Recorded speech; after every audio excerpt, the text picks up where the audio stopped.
Hello, beautiful mystic mamas. Today I wanted to share with you my mystic soul mandala. That is the model that I use to help mystic mamas see their essence, possibly for the first time in this full way, in which they see what soul codes they incarnated with. See how different sacred systems actually are here to support them in their daily life, to make peace with their past, with incarnating as they have with their uniqueness, in receiving the fullness of those soul gifts of theirs that want to be rebirthed in this season, to understanding why certain routines and rituals are a hell no for them, that they just don't want to do them. To understanding how they fit into their relationship with their husband and their children, and as a daughter and as a sister and as a mentor and a community member and as a contributing sacred alchemical activist. I call that when women really are in alignment with they're in alignment with their essence, their arte de amor, like their literal art of love actually starts to just be in its fullness, and we get to live it in the daily. And so here you go. I'm going to share with you mine, and with a little bit of story sauces in between. And here I go. So in the archetypal system, I am a mystic great mother. The mystic archetype is the one that is here to ask the question, why are we here? And at the core, we know we are one. That's like the super summary. They're the ones here that are here to unite, to inspire, to make peace. I've shared so many different videos referring to mystics of the past, from Jesus to the Dalai Lama to John Lennon. So go back to some of my first episodes. I was actually speaking directly to specific mystics who are here to inspire us in this generation, who have inspired us with the art and with their sacred soul songs that they possibly shared hundreds of years ago or thousands of years ago.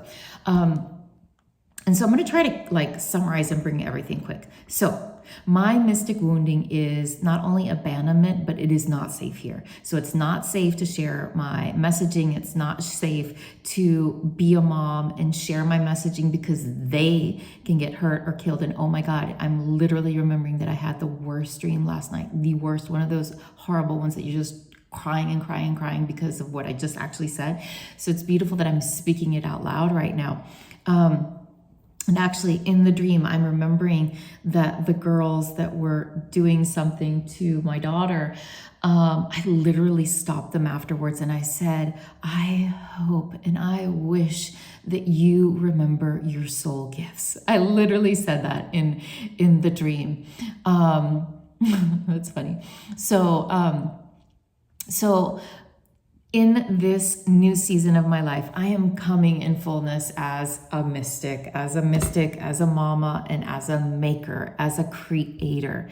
The great mother, which is my other main archetype, has always been the one that was here to birth, to lead, to teach, to hold space, to nurture. And the shadow of my great mother that took me years to make peace with, that I no longer wanted, but didn't know actually how to just allow her to have a new experience in this lifetime, was one of overgiving, one of over bleeding. So in the energetic realm, when you're bleeding too much, when you're giving too much, it's almost like you're literally bleeding out your life force energy. And so I really had to learn the hard way by burning out over and over and over again, and many other illnesses, that was not the way for me in this lifetime. There are beautiful, great mothers in this lifetime who have that energetic imprint. In this lifetime, I no longer do.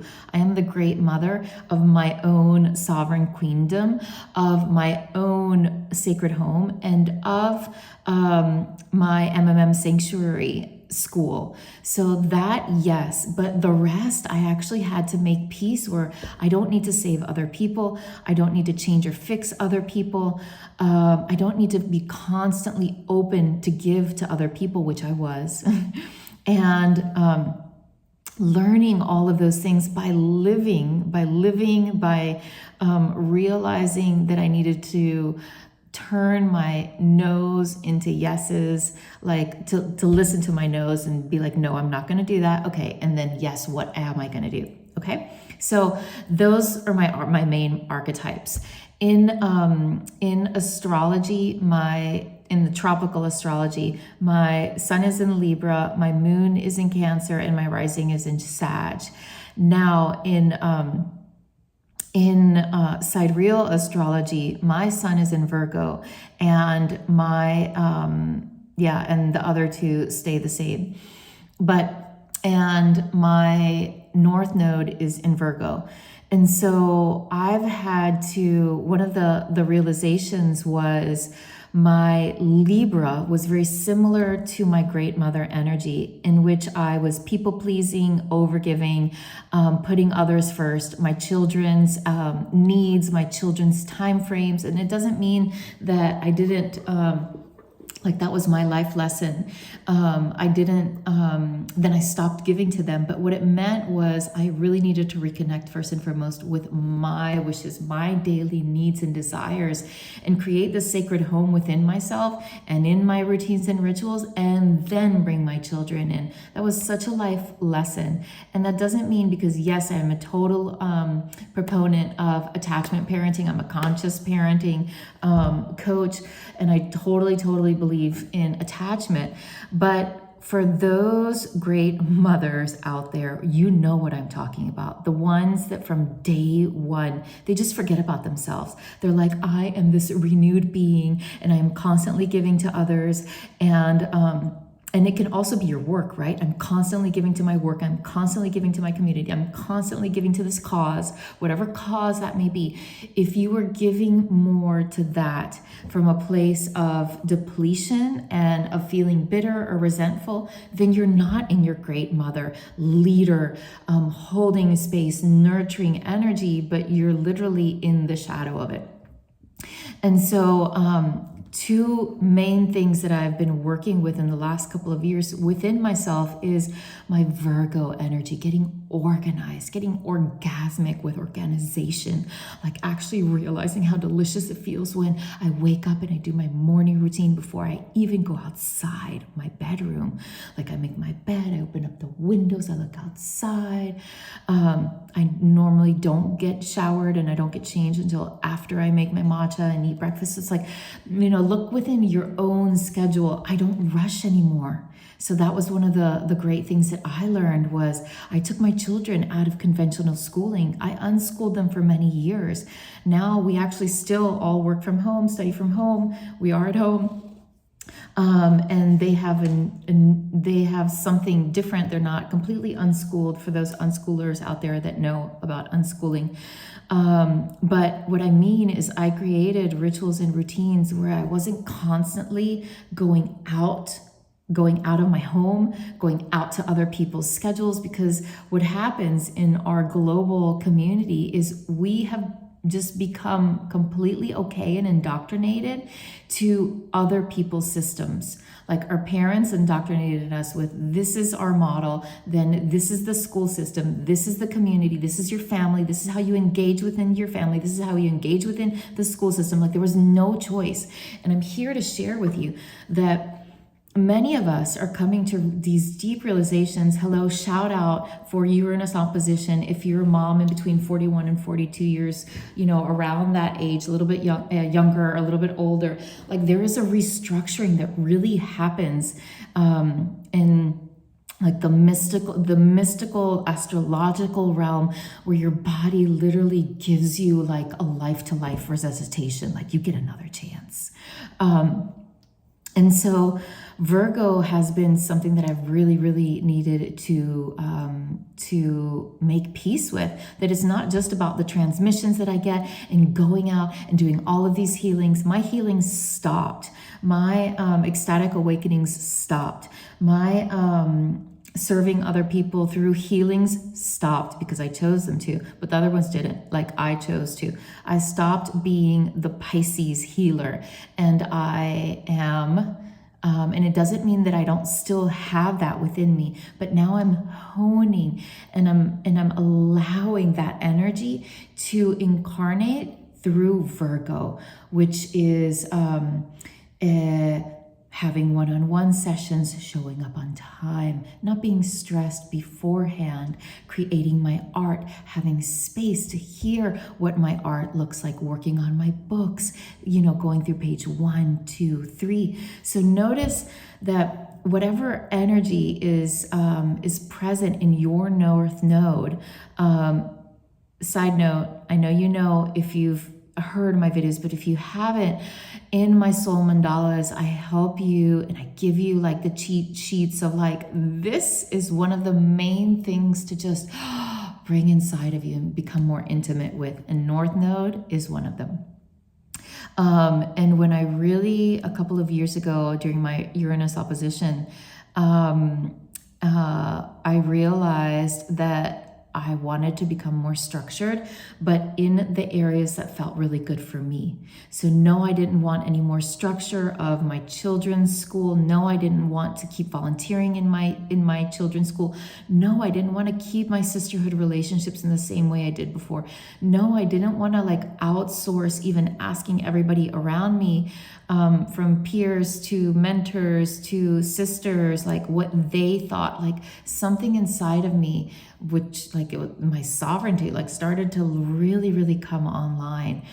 And so I wish that for every mystic mama out there, and I'm here to support you. So if you would like a Soul Speak session where I support you in learning in teaching you your own Soul Mandala so you can become more intimate and see how that relates in your daily life, with your routines, with your rituals, with your connection with yourself, with your gifts, with all the things that you're withholding, with your children, with your beloved husband, with your art, etc., etc. So you get it in all areas of your life, because obviously as we do one thing, we do everything. So on that note, I'm gonna stop with astrology, because like I don't want to like sit here for an hour and talk about my codes. It's not really about that. I just want to give you the gist of everything. In human design, I'm a 6-2 generator.